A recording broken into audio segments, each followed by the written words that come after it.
Una roba incredibile, veramente sono animali, non sono gente queste qua.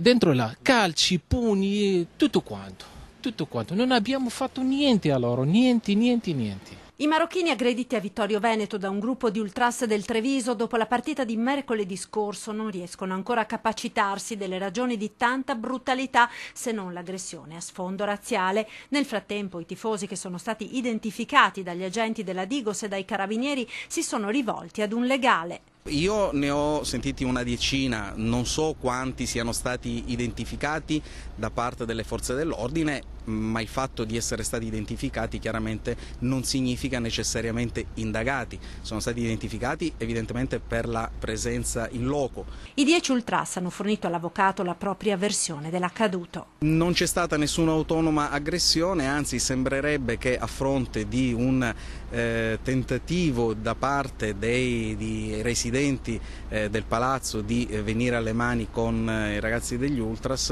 loro si sono sostanzialmente difesi. Una versione dunque completamente diversa rispetto a quella fornita dai due stranieri che hanno raccontato di essere stati picchiati senza ragione sotto gli occhi atterriti della figlia tredicenne di uno dei due. L'altro, un vicino di casa, era sceso proprio per aiutare il connazionale. Al momento i marocchini, in Italia da molti anni e ben integrati, non hanno ancora sporto denuncia perché, ci hanno detto ieri, hanno paura e vogliono vivere tranquilli, quindi sarà da vedere come procederanno le indagini. Se sarà un fascicolo penale presso la procura, noi cercheremo di portare il nostro contributo con le persone che sono disposte, si sono dichiarate disposte a raccontare l'episodio.